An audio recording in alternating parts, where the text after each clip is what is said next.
इतना दिन में ताज गाड़ी सुन ले बनी पटक के मारा बुनकरा के कार्टून के।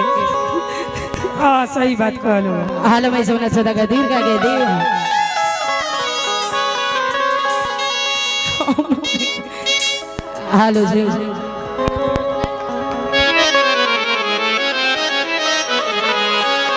के तितिहारी घुसावे में रहत तड़न खाड़ गए। हेलो जी हरि जा पहिले मारी के राजा हरि राजा तुम हुआ हरि ढेरे दिन फसवला भई उजाड़ा अवघता जे 20 बरस ओढ़ले होके 2 गो 3 गो कमलिया एती घड़ी एगो ओढ़त होके तया से बुझाई कि मत पूछ। हरि जा पहिले मार के राजा हरिया जा तुम हुआ का हो राजा अरे तनी ऐसे होखा हो हरि ढेरे दिन फसावला भई हरि बहुआ हरि रास कामन हरि मिले नहीं हरि हमरा से हरि गूगल में हर हम तो जानत रही कि सौदे मोबाइल चलावेलन बाकी तो इतना जानेलन कि फेसबुक चलावे के जानेलन हम तो देख के गुम हो गई हो। हरि रास कामन वाले गाड़ी सुनब त सुनम आहो का हो नंबर ना देखलू के कर रहे नंबर ये करे रहे नया नंबर है घड़ी बा हां फेसबुक चलत है। अरे हमरा से काहेला अरे गूगल में हर जय दी कंपनी मालिक कब कब हमरो के लिया चलो अरे गूगल में हर ऐसा थोड़ो गलत बात कहता नहीं हमनी से पहले कुहे के मालिक बना भले हमनी के बाद में बनी जा इना के हंसी के बात बा रिलैक्स मुंडे में कहत हमनी से पहले उहे के मालिक बनी भले एक साथ पहले बनी जा काम बाकी हमरा से पहले उहे के न बनी। अरे रास कामन अरे मिले नहीं अरे हमरा से काहेला अरे गूगल में हर अरे गूगल में हर डूबाल रहेला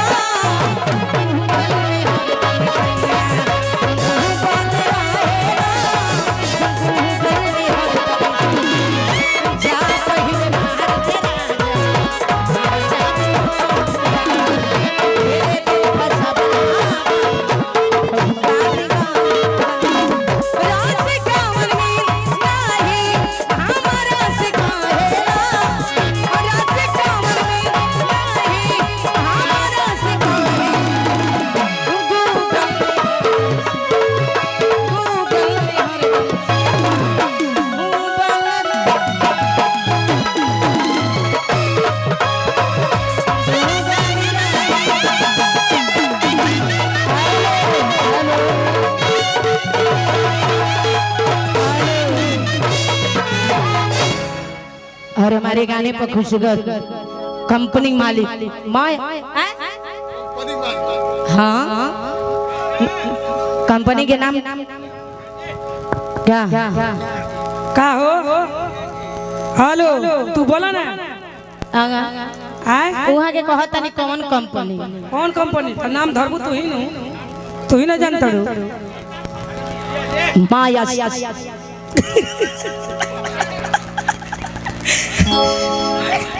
और ए रुका ना हो और हमारे गाने पर खुशगर माँ यश कामनी थिएटर आयास कंपनी ए हाँ से कौची के कर अच्छा गलत हम माने कहते नहीं कंपनी मालिक संतोष जी ना को हम जा संतोष जी के तरफ से 500 रुपया पुरस्कार है। मैं समझ सोदा कर दूं क्या कह दी हो दू गो बाकी ना एगो मास कंपनी एगो परखा थिएटर हालो से माने यहाँ के कंपनी में आज आ कल वो कंपनी में बोलने में ना हो गई हां आरी ओ ढाबा के ललिया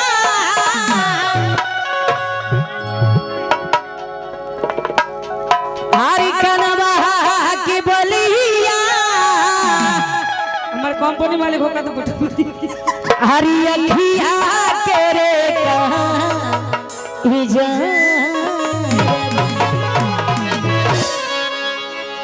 ना पूछो कह बड़ी तू लोग कैसे कैसे तक कहत रह जा चलो बोलो बोलो बोलो तू बोलो हरी उठवा के ललिया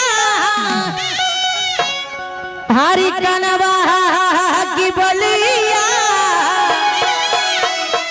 पागल हो बाड़ू ऐसे मौका में माजा ले ले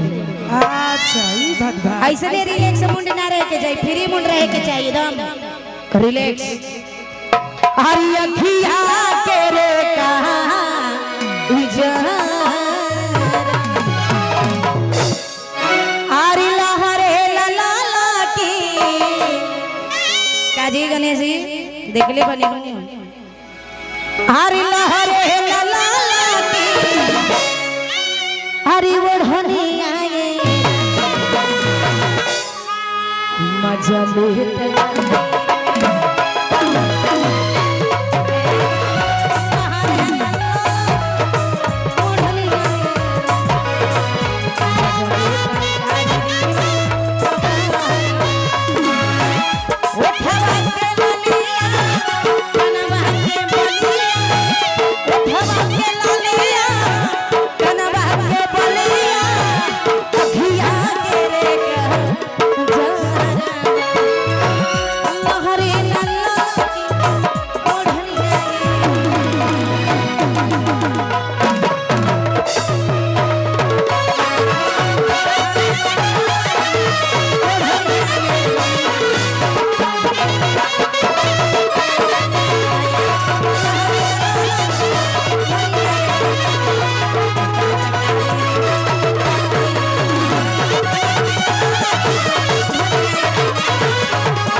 हेलो हेलो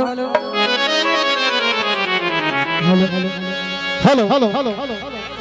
माइक आवाज खोलिए हेलो आवाज थोड़ा खोल दीजिए मुन्ना भैया। और आइए दोस्तों बहुत सारा पुरस्कार हमारे कंपनी मालिक और पारो जी के लिए बहुत सारा पुरस्कार आया है सभी भैया लोगों की तरफ से।